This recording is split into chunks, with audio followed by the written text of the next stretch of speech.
네, 일단 시장 분위기는 좋은데 이 좋은 분위기가 이어져야 할 텐데요. 시장에 대한 큰 그림을 그려보는 시간입니다. DS투자증권의 양혜정 투자전략팀장 연결되어 있습니다. 안녕하세요. 네, 안녕하세요. 네, 예, 지금 코스피 지수가 의외로 올해 들어서 선전을 하면서 2,475선까지 지금 올라온 상황입니다. 사실 2,470, 2,500선이 지난 8월, 11월, 12월에도 상단 저항대가 된 부분이기 때문에 지금 약간 걱정을 안 할 수가 없는데 이 부분에 대해서 지수대에 대해서 어떻게 생각하고 계십니까? 지수대로 보면은 2,200 수준은 PBR 0.8배거든요. 그러면 대략 이제 경기 침체를 어느 정도 반영한 수준이라고 보시면 되고 그렇기 때문에 매수해도 되는 구간 저희는 그렇게 생각하고 있고요. 다만 이제 상단에 대한 리스크 부분을 좀 봐야 되는데, 그러니까 2,500 넘어서 2,600 넘어서기 시작하면은 PBR 기준으로 치면은 대략 한 1배는 아니지만 이제 1배 수준에 가까워지는 수준이거든요. 그러면 경기 확장, 그다음에 기업이익이 좀 뭔가 올라서는 어떻게 보면 개선되는 그런 부분이 신호가 있어야 된다고 저희는 생각을 해요. 그런데 이제 지금은 아직 2,550포인트 선일까요? 2,600포인트 선일까요? 그 정도 수준을 넘어서기는 쉽지 않지 않을까 정도로 생각을 합니다. 왜냐하면 아직 실적이 4분기 실적은 좀 어느 정도 이제 확인이 됐는데 1분기가 이제 본격적으로 경기가 진짜 안 좋은 것에 대한 반영이 얼마큼 됐는지, 아니면 이번에 이제 인플레이션 지표가 내려왔는데 그것이 어떻게 반영됐는지 그 부분을 확인하는 그 과정이 한 번 있을 것 같다는 생각이고요. 그 다음에 FOMC 이후에 연준 이사들이 자산 가격이 오르기 시작하면 약간 매파적인 발언을 할 가능성이 있거든요. 그 부분 좀 리스크 요인이고, 그래서 저희는 2,500 한 넘어서면서 한 중반 정도 가기 시작하면은 약간 좀 신중하게 접근하면서 차익 실현을 해보자, 이렇게 말씀드릴 수 있을 것 같고요. 그래서 1월은 월별로 보면 1월 시장은 나쁘지 않을 것 같다는 생각이고, 2월은 한 2월 중순 넘어가면서 이제 3월 그 수출이나 이런 것들 지표 발표되기 시작하면 약간 좀 쉬는 구간 이 정도로 접근하시면 될 것 같다는 생각입니다. 네.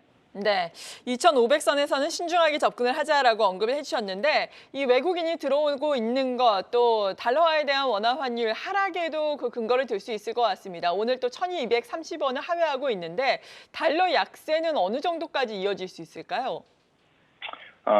달러가 약세로 진행된 그 가장 큰 이유 중에 하나가 특히 이제 외국인 그, 그 중국 회복 기간이 일단 있었고요. 그다음에 유럽 같은 경우도 에너지 가격이 내려가면서 유럽 제조업 지표가 좀 개선됐어요. 그러다 보니까 유로화 강세, 그리고 이제 위안화 강세, 그리고 이제 엔화 쪽도 이제 강세를 보이면서 달러화 약세가 진행된 측면이 있는데, 외국인 매수는 아무래도 이제 달러화 약세에 따른 환 효과, 그리고 이제 중국 회복, 요게 좀 외국인들이 올해 좀 기대하는 그런 부분이지 않을까. 그러니까 중국 시장이 분명 올해 좀 성장을 할 텐데 중국을 사기에는 약간 뭔가 애매하죠. 중국을 사기에는 중국 공산당에 대한 어떤 신뢰도 좀 약하고, 그러니까 그 외의 시장인 그 좀 연관성이 높은 시장인 한국 시장에 대해서 좀 더 본격적으로 사고, 그다음에 중국 시장도 좀 매수하는 쪽으로 좀 대응하는 것 같다, 그렇게 생각해 볼 수 있을 것 같고요. 달러화 흐름을 보시면은 지난해 10월부터죠. 10월부터는 인플레이션 지표 흐름하고 거의 같이 가고 있습니다. 그러면 인플레이션 지표 흐름으로 보면은 인플레이션 지표가 상반기 중에는 한 3% 후반에서 4% 초반까지는 내려갈 수 있어요. 그러다 보니까 달러화도 아마 그 흐름에 내려가는 흐름에 맞춰서 계속 약세를 이어갈 거라고 생각하고 있고, 그럼 우리나라 원가치도 상반기 중에는 강세를 보이면서 외국인 수급에는 좀 우호적일 거다, 이렇게 예상을 하고 있습니다. 네. 그리고 최대의 관건 또 종목별로 보자면 LG에너지솔루션 앞서서 저희가 도움 말씀을 들어봤는데 다음 주 월요일이면 또 500 물량이 나오게 됩니다. 이 부분을 어떻게 또 시장은 소화를 하고 갈지 2차 전지주에 대한 전반적인 투자 의견 어떤지 궁금한데요. 2차 전지가 작년 그 9월 이후라고 될까요? 하반기에는 약간 부진했고 그게 최근까지 이어졌었거든요. 근데 가장 컸던 이유 중에 하나가 소득은 늘지 않는데 이제 인플레이션 때문에 가격은 좀 비싸졌다. 그러면 수요가 계속 늘 수 있겠냐, 이게 좀 가장 큰 이유였어요. 그러다 보니까 테슬라도 이제 가격 할인을 했죠. 그게 어제죠. 4분기 테슬라 실적, 그다음에 현대차 실적. 거기에서 이제 확인된 게 가격이 올랐는데도 전기차 판매가 크게 줄지 않았다. 이 부분이 지금 일단 확인이 됐습니다. 그래서 수요 우려에 대한 어떤 부분은 어느 정도 좀 해소되지 않았나. 그러니까 리스크 요인이었던 부분이 좀 어느 정도 완화되었다. 이런 측면으로 좀 보면 될 것 같고요.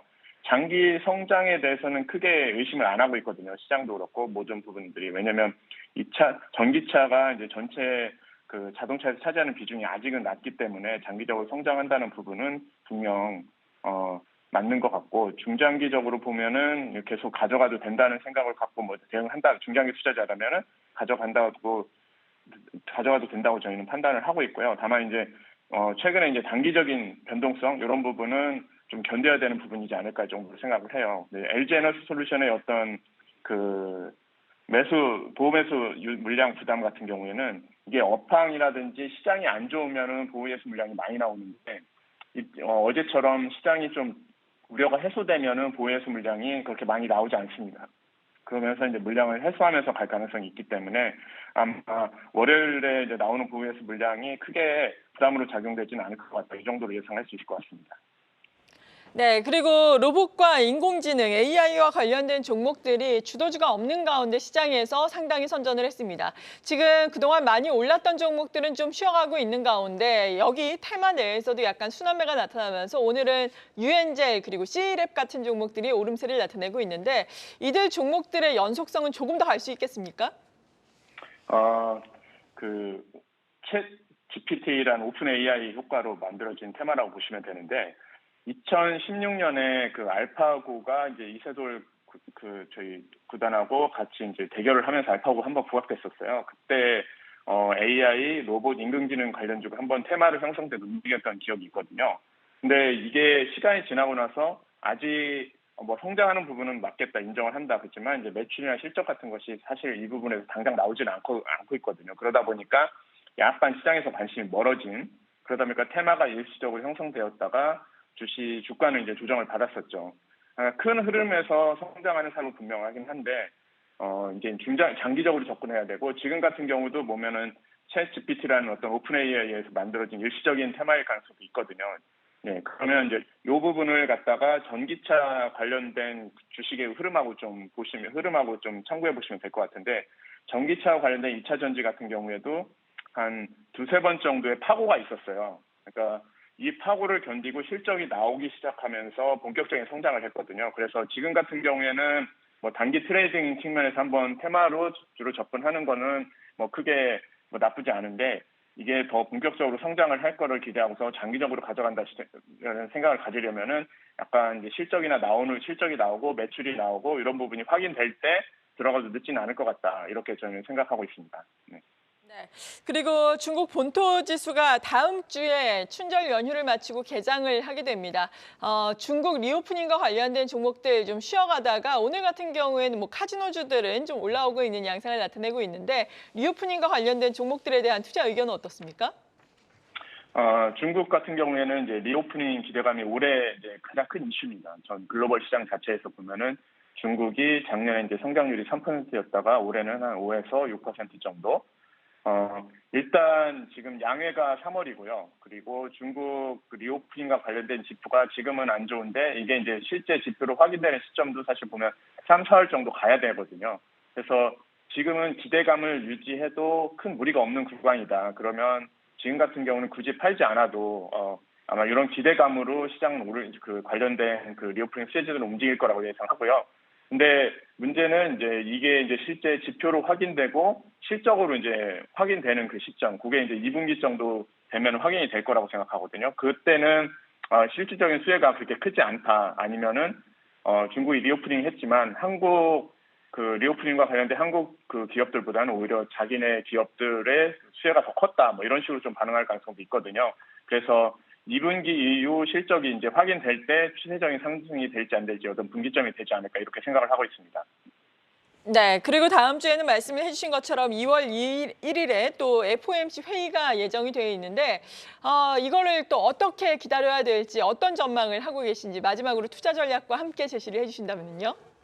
예, PCE 지표는 어제 이제 미국 GDP 발표되면서 나왔는데 이제 3.2%, 지난 그 물가 지표 발표된 거와 동일하게 이제 추세적으로 내려가는 거는 이제 확인이 됐는데, 이 PCE 지표에서도 물가 지표에서도 그렇지만 PCE 지표에서 좀 달라진 거 저희 확인해야 될 구분해서 봐야 되는 게 재화, 그러니까 일반 상품과 관련된 부분은 확실히 내려오는 게 확인이 됐고요. 왜냐하면 커머더티 가격도 많이 내려갔고 그렇다 보니까. 근데 그 서비스 분야, 특히 이제 부동산 임대료 관련된 부분, 서비스와 관련된 부분은 아직 약간 그 높은 수준을 유지하고 있거든요. 근데 이제 서비스와 관련된 요 임대료 같은 경우에는 부동산 가격 하락하고 시차를 고려하면은 대략 3월, 4월 정도 이때 확인될 것 같다는 생각이에요.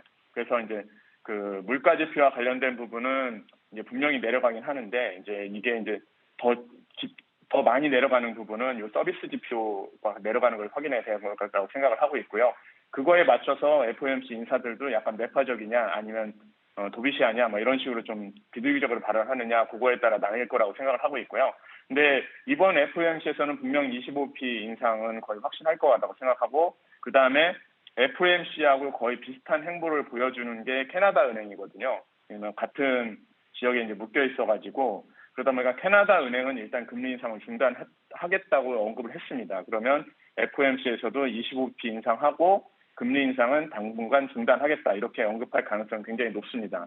근데 이제 그 추후에 이제 FOMC 이사들 아니면 파월 의장 같은 경우가 자산 가격, 특히 이제 부동산 가격이나 이런 것들이 좀 약간 꿈틀대기 시작하면은 좀 발언 강도를 좀 세게 하면서 자산 시장을 좀 누르려고 하지 않을까. 왜냐하면 자산 시장 가격의 움직임이 강해지면은 인플레이션 지표가 다시 올라갈 가능성이 높거든요. 그래서 이제 지금은 일단 그 FOMC에서의 어떤 행보는 예상된 수준으로 나올 것 같다. 그러면 그 정도에 맞춰서 시장은 적어도 이제 상반기 중에는 강한 흐름을 보여줄 것 같다. 앞서 이제 달러와 흐름과 비슷하게 그렇게 예상을 하고 있습니다. 네.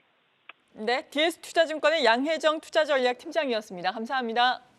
네, 감사합니다.